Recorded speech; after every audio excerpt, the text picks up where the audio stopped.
Calvary స్వరము నీ కొరకే, కల్వరి స్వరము నీ కొరకే.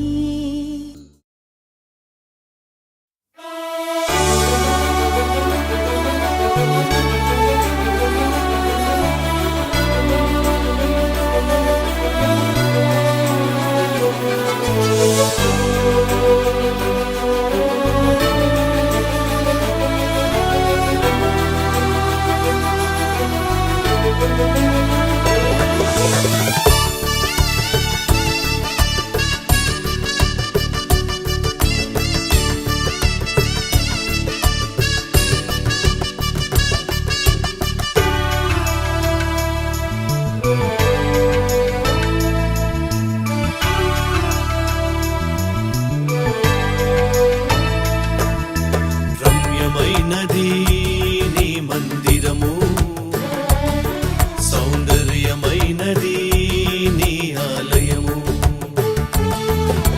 రమ్యమైనది నీ మందిరము, సౌందర్యమైనది నీ ఆలయము. అద్భుతమైనది నీ పరలోకము, బహుశ్రేష్టమైనది నీ సియోను పురము. అద్భుతమైనది నా పరలోకము, బహుశ్రేష్టమైనది నా సియోను పురము. రమ్యమైనది, బహుశ్రేష్టమైనది, రమ్యమైనది, బహుశ్రేష్టమైనది, రమ్యమైనది నీ మందిరము, సౌందర్యమైనది నీ ఆలయము.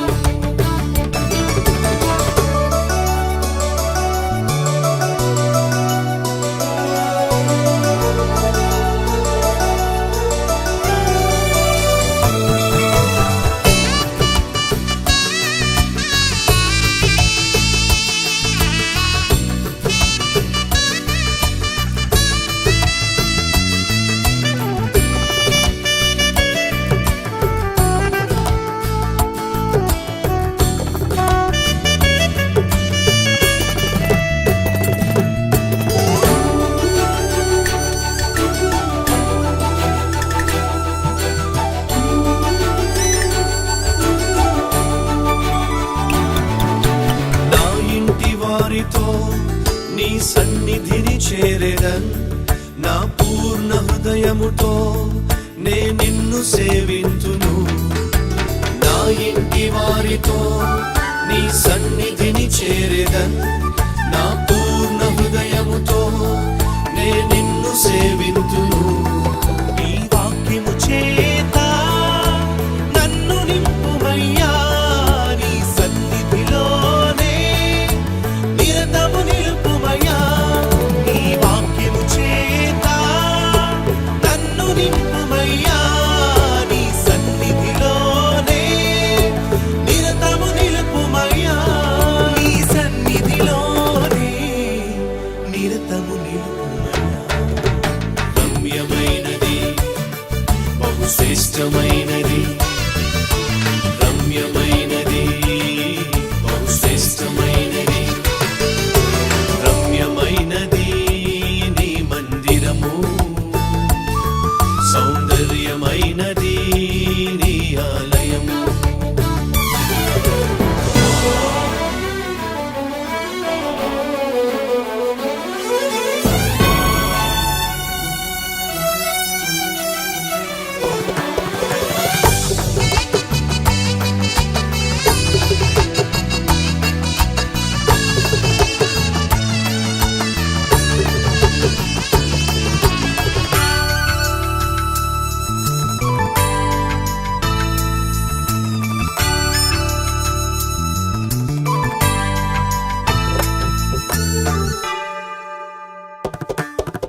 నీ ఆత్మశక్తితో నీ సాక్షిగా సాగెదన్, నీ సన్నిధి కాంతిలో నే ప్రకాశింతును. ఆత్మశక్తితో నీ సాక్షిగా సాగెదన్ నీ సన్నిధి కాంతిలో నే ప్రకాశింతును నీ కోసమే ఇలాలో నే జీవింతును నశించు వారిని నీ సన్నిధికి చేర్చేదన్ నీ కోసమే ఇలాలో నే జీవింతును నశించు వారిని నీ సన్నిధికి చేర్చేదన్ నశించు వారిని నీ సన్నిధికి చేర్చేదన్ రమ్యమైనది శ్రేష్టమైనది రమ్యమైనది శ్రేష్టమైనది రమ్యమైనది నీ మందిరము సౌందర్యమైనది నీ ఆలయము రమ్యమైనది నీ మందిరము సౌందర్యమైనది నీ ఆలయము అద్భుతమైనది నీ పరలోకము బహుశ్రేష్టమైనది నీ సియోను పురము అద్భుతమైనది నా పరలోకము బహుశ్రేష్టమైనది నా సియోను పురము రమ్యమైనది బహుశ్రేష్టమైనది రమ్యమైనది బహుశ్రేష్టమైనది రమ్యమైనది నీ మందిరము సౌందర్యమైనది నీ ఆలయము.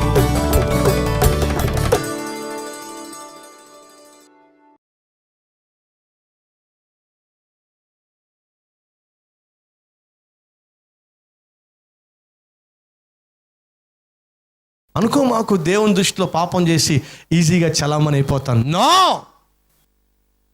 దావీదు చలామణి కాలేకపోయాడు. No, he could not succeed with sin. తను అనుకున్నాడు పాపం చేశాడు అయిపోయింది అనుకున్నాడు, ఇంక దాంతో కథ ముగిసిపోయింది అనుకున్నాడు. కానీ అప్పుడే అసలు కథ ప్రారంభమైంది. పాపం ఆ విషయం దావీదు కనిపెట్టలేకపోయాడు. ఆ రోజు బెత్షెబాతో పాపము చేసేశాడు. ఇట్ ఈస్ ఓవర్ అనుకున్నాడు. ఎవరికి తెలియదు అనుకున్నాడు. బయటకు రాదు అనుకున్నాడు. నిజమే, పాపం చేసిన ప్రతి ఒక్కడికి ఉండే ధైర్యం ఏమిటంటే ఈ పాపము బయట పడదు, ఇది బయటకు రాదు. బెత్షెబా కూడా చెప్పుంటాడు, ఇదిగో ఎవరికి చెప్పకే, మీ ఆయనకి అస్సలు చెప్పమాకే చెప్పుంటాడు లేదా? ఎంతో కొంత పాపం మేనేజ్ చేస్తుంటాడు. ఏదో పొరపాటు జరిగింది, ఏదో పాపం జరిగింది, ఇది బయటికి రావడం మంచిది కాదు. నీకు తెలుసు కదా నేను రాజును, నీకు తెలుసు కదా నా గురించి ఎంతమంది ఏమనుకుంటున్నారో. కొంతమంది మాయగాళ్ళు మాయ మాటలు చెప్తారు. ఇలాగే చేయాల్సిందంతా చేసేసి మళ్ళీ నీతి కబుర్లు చెప్తారు. నా సాక్ష్యం పాడైపోతే ఇంకేమైనా ఉందా, సేవ అంతా నాశనం అయిపోద్ది, ఇంకెవరికి చెప్పమాకే లేరా. ఈ రీతిగా మనుషులతో ఆటలాడుకుని సేవ కబుర్లు చెప్పేవాళ్ళు, ఈ రీతిగా మనుషులతో జీవితాలతో ఆటలాడుకొని సాక్ష్యం పోతుంది అని చెప్పి ఎవరికి చెప్పమాకే అని చెప్పి మభ్యపరిచేవాళ్ళు లేరా. ఈ విషయం బయటపడితే నీ బ్రతుకు బజారు పడుతుంది, నా బ్రతుకు బజారు పడుతుంది. జాగ్రత్తగా మనం మేనేజ్ చేసుకుందాం. ఆహా, నువ్వు మేనేజ్ చేయొచ్చేమో కానీ నువ్వు విత్తిన విత్తనం మాత్రం ఫలించక మానదు. Don't forget this, never forget this. ఆ రోజు అదే జరిగింది. బైబిల్లో మనం చూస్తున్నాం, ఐగుప్తులోనట ఒక హెబ్రీయుడికి ఒక ఐగుప్తీయుడికి మధ్య గొడవ అయిందట. ఐగుప్తీయుడు హెబ్రీయుడితో గొడవ పడుతున్నప్పుడు మోషే చూశాడట. నా వాడిని, నా సహోదరుణ్ణి నువ్వు కొడతావరా అని చెప్పి వెళ్ళిపోయి ఐగుప్తుడిని చంపేశాడంట. చంపేసి ఏం చేశాడంట, అడ్రస్ కూడా దొరకకూడదని ఏం చేశాడంట, పాతి పెట్టేశాడంట. పాతి పెట్టి చూస్తే ఎవడు లేడు, వాడు కూడా లేడు. మోషే అనుకున్నాడు, చేసిన ఘాతకము సమాధి అయిపోయింది, నేను చేసిన పాపము సమాధి చేసేసాను, అడ్రస్ కూడా లేకుండా చేసేసాను, ఇక ఈ పాపము బయట పడదు, ఎవరికి తెలియదు. ఎందుకంటే వాడిని చంపేటప్పుడు పాపం అటు ఇటు చూస్తుంటాడు, ఎవరు లేరు, చంపాడేశాడు. నిజమే కదా. పాపము చేసే ప్రతి వ్యక్తి ఏం చేస్తాడు? పాపం చేసే ముందు అన్ని దిక్కులా చూసుకుంటాడు. అవునా? దేనికోసం? ఎవరైనా చూస్తున్నారేమో. మోషే కూడా అదే చేస్తుంటాడు. అన్ని వైపులా చూసి ఎవరు లేకపోయేసరికి వీడిని చంపేసి సమాధి చేసేసాడు. నిర్గమకాండము 2వ అధ్యాయము. Turn your Bibles to Exodus chapter 2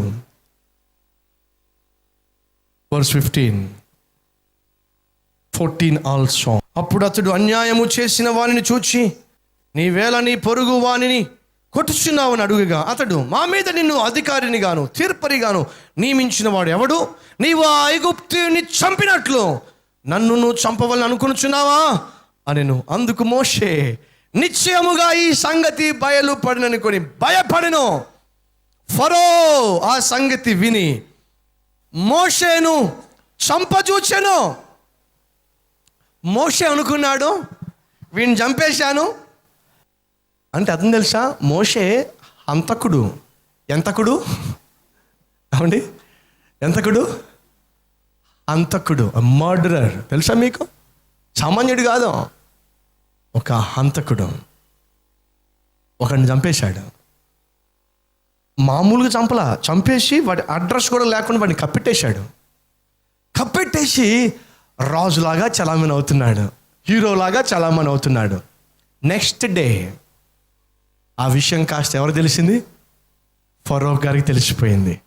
ఫరో గారికి ఆ విషయం తెలుస్తుందనే సంగతి మాత్రం మోషేకి పాపం తెలవదు. కారణం ఏమిటి అనుకున్నాడు? కప్పెట్టేశాను. ఏం చేశాను? చేసిన పాపాన్ని కప్పెట్టేశాను, బయట పడదు. తమ్ముడు, చెల్లి, సహోదరుడా, సహోదరి, నీ జీవిత యాత్రలో ఎన్నో ఘాతకాలు చేశావు కదూ, ఎన్నో పాపిష్టి పనులు చేశావు కదూ.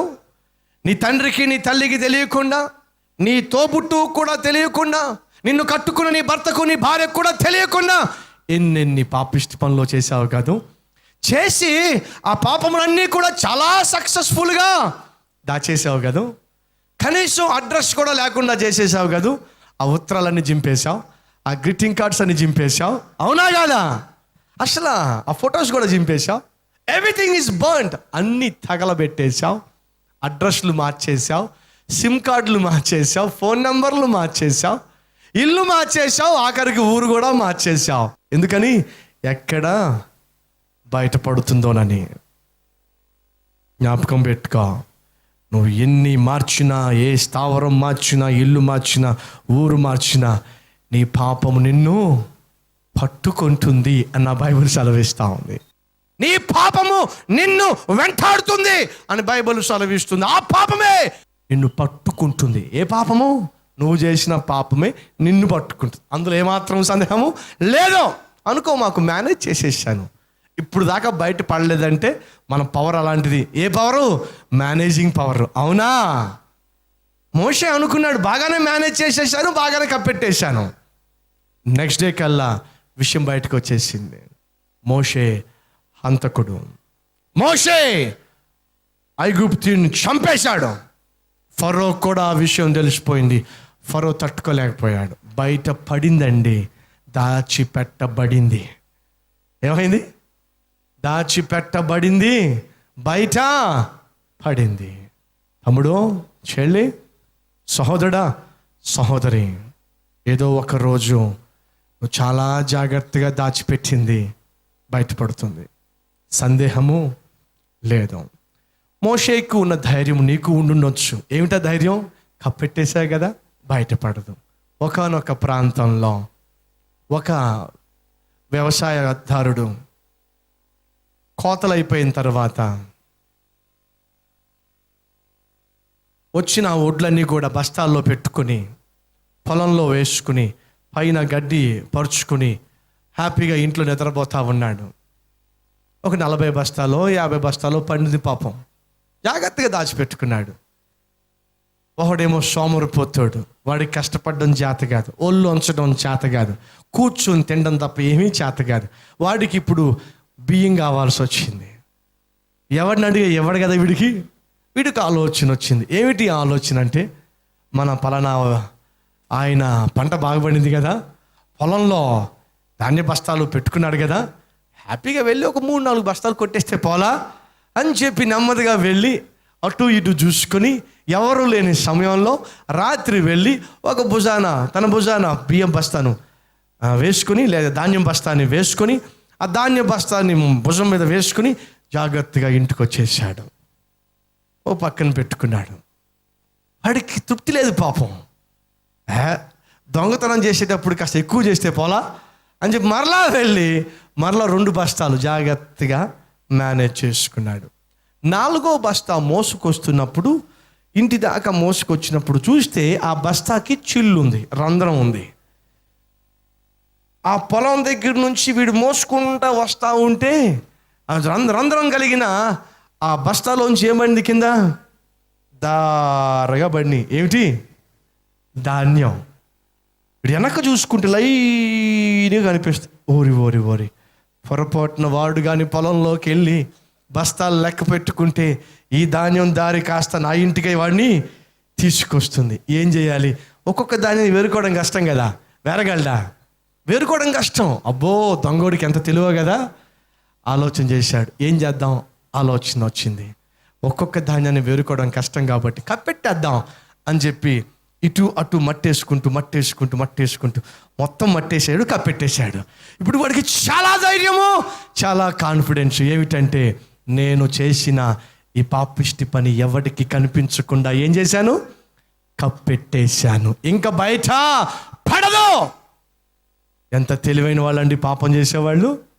కప్పెట్టేశాడు, లోపలికి వెళ్ళిపోయాడు, 4 బస్తాలు మూల పెట్టుకున్నాడు, హ్యాపీగా గుర్ర పెట్టి నిద్రపోతున్నాడు. ఆ రాత్రి వర్షం వచ్చింది.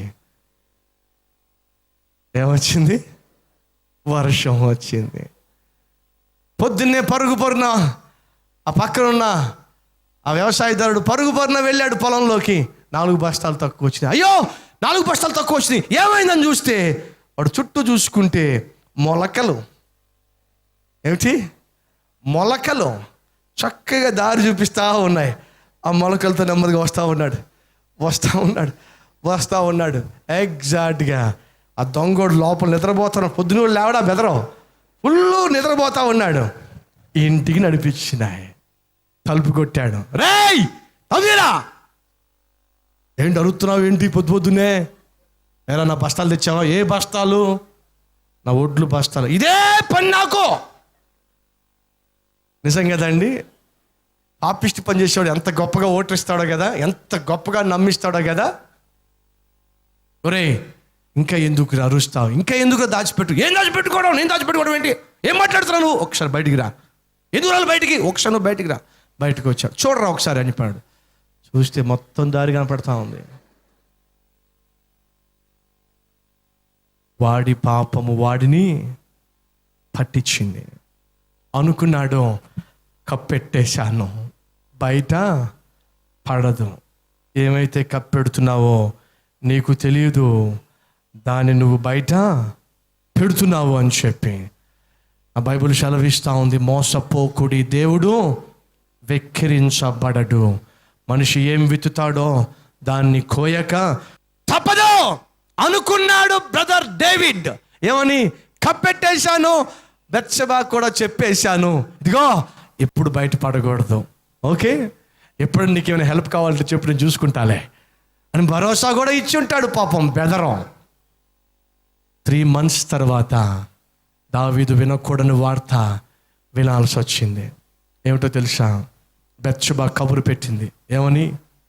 చెప్పండి రాజుగారికి వెళ్ళి. ఏమిటి ఆ సంగతి? ఇప్పుడు నేను గర్భవతిని అని అనుకున్నాడు దావీదు. అయిపోయింది, ఏదో పాపము మేనేజ్ చేసేసాను. కానీ దావీదు ఎక్స్పెక్ట్ చేయలేదు పాపము పండింది అని. ఏం ఎక్స్పెక్ట్ చేయలేదు?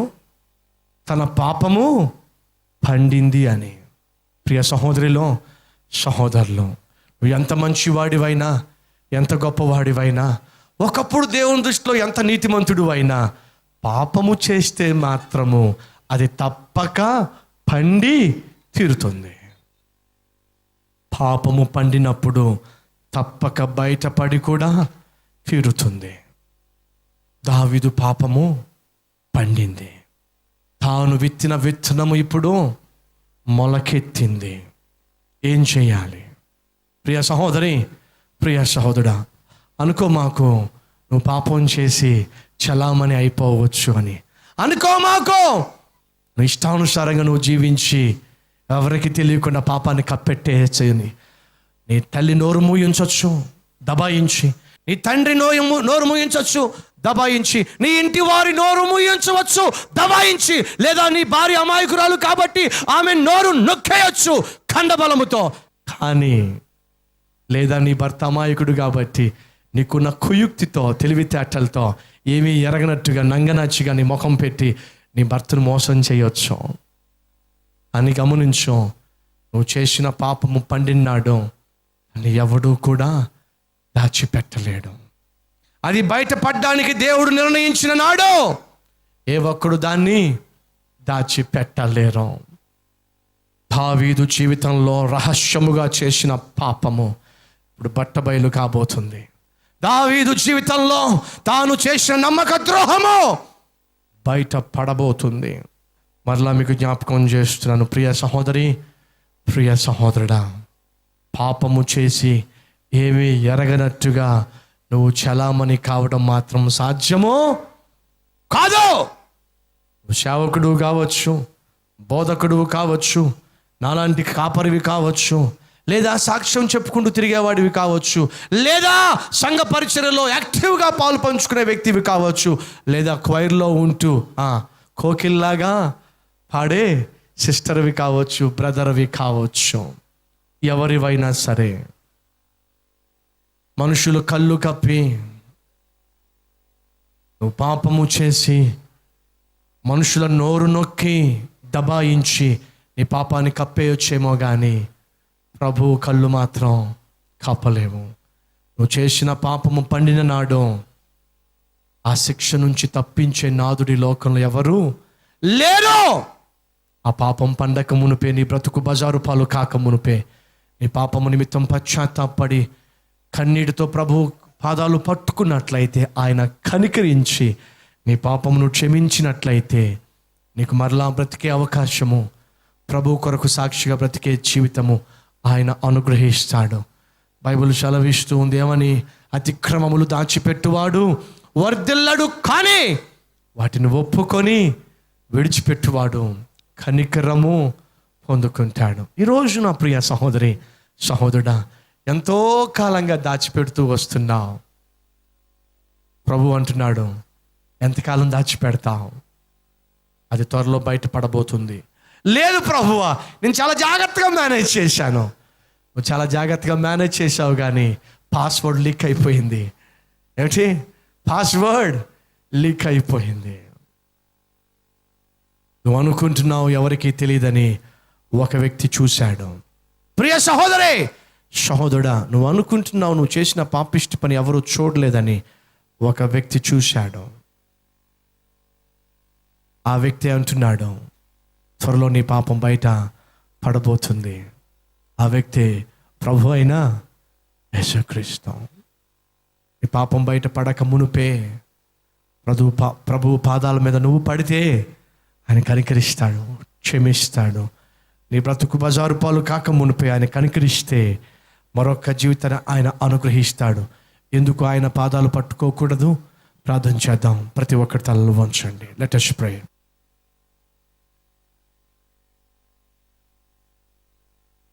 నేను లొంగనలే అని, కానీ నాకు తెలియకుండానే నాలో జరుగుతున్న ఆ యుద్ధంలో ఓడిపోయాను. బయట అయితే జయశాలిగా కనిపిస్తున్నాను, కానీ నా ఆత్మీయ అంతరంగంలో ఓడిపోయిన స్థితి, పరాజయము పాలైపోయిన స్థితి, పాపమునకు అమ్ముడు పోయిన స్థితి కలిగి నేను జీవిస్తున్నాను అని చెప్పి ఈరోజు ఎవరైతే ప్రార్థిస్తున్నారో, అయా అట్టి వారిని కనికరించు నాయన.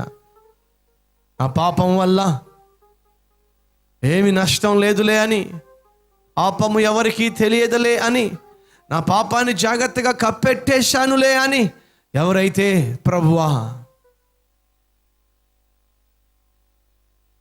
ధైర్యముగా జీవిస్తూ ఉన్నారో ఈరోజు వారితోనే మీరు మాట్లాడారు. వారి పాపము త్వరగా పండబోతుందని, ఆ పాపం పండిన నాడు బ్రతుకు బజారు పాలు ఆబోతుందని, నాయనా నీ శిక్ష, నీ కోపము, నీ ఉగ్రత ఆ వ్యక్తి మీద పడినప్పుడు భయంకరమైన శాపమని ఈరోజు మీరు సూటిగా మాట్లాడారు. ప్రభువా, ఈరోజు మా కన్నులను తెరిచినందుకు మీకు వందనాలు చెల్లిస్తున్నాం. బయటకు గొప్పవారుగా కనిపిస్తున్నప్పటికీ నీ లోపల శరీరము చేసే తొందరకు లోబడి అమ్ముడు పోయే స్థితిలో ఉన్నట్లయితే అట్టి వారిని కనికరించండి. ఒకవేళ ఇప్పటికే అమ్ముడు పోయినట్లయితే నాయన, వారిని ఈరోజే వారు తప్పును ఒప్పుకుంటున్నారు కనుక, పశ్చాత్తాపడుతున్నారు కనుక, అయ్యా వారి యొక్క పశ్చాత్తాపమును చూసి వారి హృదయములను ప్రభు నీ రక్తములో కడిగి క్షమించి నీ వారిగా మరొక్కసారి జీవించడానికి అవకాశము దయచేయమని, ఎందరైతే ఈ ప్రార్థనలో ఏకీభవించి తమ జీవితాన్ని అప్పగించుకుంటున్నారో వారిని ప్రత్యేకంగా కనికరించమని యేసు పరిశుద్ధ నామంలో ఈ ప్రార్థన సమర్పిస్తున్నాను తండ్రి. ఆమేన్.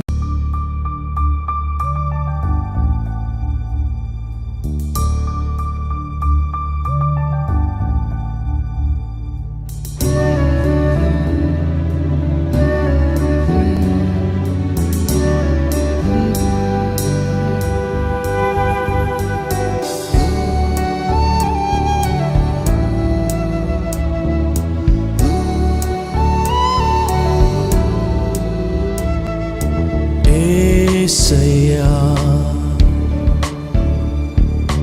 యేసయ్యా.